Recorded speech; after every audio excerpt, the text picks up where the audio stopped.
शिक्षा के विषय में, शिक्षक के विषय में भी उन्होंने बहुत कुछ कहा। शिक्षक को क्या चाहिए? बच्चों की जो नेचुरल प्रवृत्ति है, नैसर्गिक शिक्षा है, उसका रूटीन वर्क के द्वारा, मतलब नैसर्गिक रूप से उसका अध्ययन करना चाहिए। फिर उन्होंने लिखा है सत, रज और तम, ये त्रिगुणात्मक व्यक्ति के अंदर गुण होते हैं। तो गीता के अंदर श्लोक क्रमांक, अध्याय क्रमांक 17 में श्लोक क्रमांक 1 से लेके 28 तक, श्लोक क्रमांक 18 अध्याय में 1 से लेके 72 तक पूरे के पूरे सत, रज और तम त्रिगुणात्मक गीता का ज्ञान उसमें लिखा हुआ है। उसमें क्या सत क्या है, रज क्या है, तम है। ज्ञान भी सत, रज और तम होता है। भोजन भी सत, रज और तम होता है, तामसी प्रवृत्ति का हो जाए। इसी प्रकार भी दान भी सत, रज और तम होता है।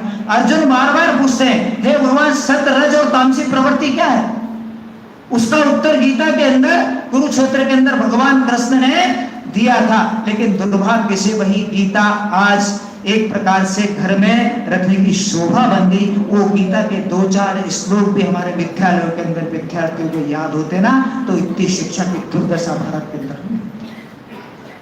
आने वाले समय में इसकी नितांत आवश्यकता है। कभी कभी सुनने को मिलता है कि भारत के अंदर पाठ्यक्रमों में गीता को भी सम्मिलित किया जाएगा, गीता के श्लोकों को भी सम्मिलित किया जाएगा, लेकिन अभी तक ऐसा होना चाहिए।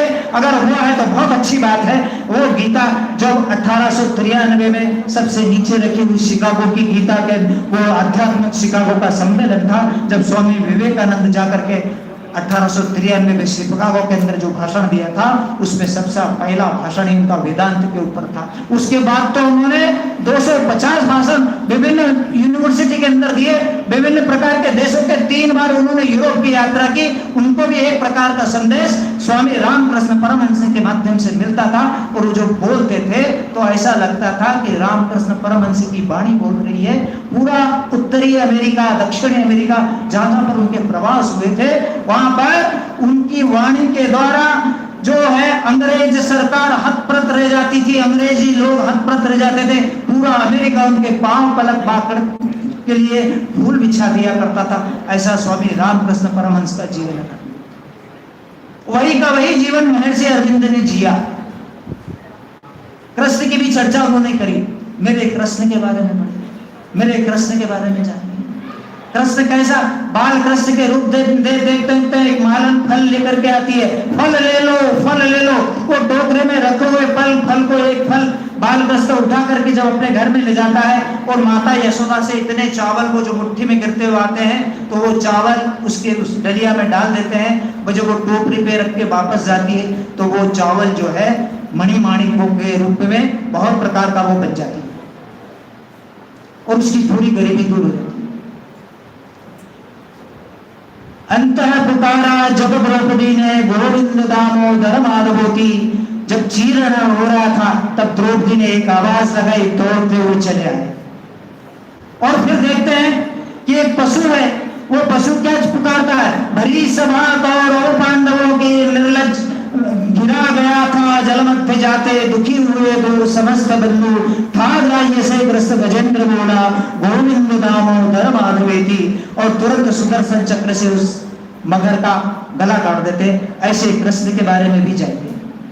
सुदामा के बारे में देखा कि सुदामा की क्या पूंजी थी, मात्र 3 मुट्ठी चावल थे। तो जब लेकर के द्वारकापुरी की ओर गया, भगवान कृष्ण ने उसको अपने गले से लगा करके वो 3 मुट्ठी चावल की जो उसकी पूंजी थी, उसमें वैसी की वैसी सुदामापुरी को उन्होंने, जो द्वारकापुरी थी, वैसी की वैसी सुदामापुरी को बना दिया। और इस प्रकार से कृष्ण और अर्जुन की मित्रता दुनिया के अंदर में अखंड है। इसलिए कृष्ण की भी आज याद करने की बहुत जरूरत। इस प्रकार अरविंद को अनेक प्रकार का दिव्य ज्ञान हुआ। संस्कृति सबकी एक चिरंतर, खून रगों में हिंदू है, विराट सागर समाज अपना, हम सब इसके बिंदु है। धर सबकी धर्म हमारा जग में अभिनव अक्षय है, अविनाशी है। सबकी रक्षा धर्म करेगा, उसकी रक्षा आज करें। धर्म हमारा जग में अभिनव अक्षय है, अविनाशी है। इसी कड़ी से जुड़े हुए हम युग से भारतवासी हैं। एक बड़ा परिवार हमारा, हम सब इसके बिंदु हैं। संस्कृति सबकी एक चिरंतर, खून रगों में हिंदू है।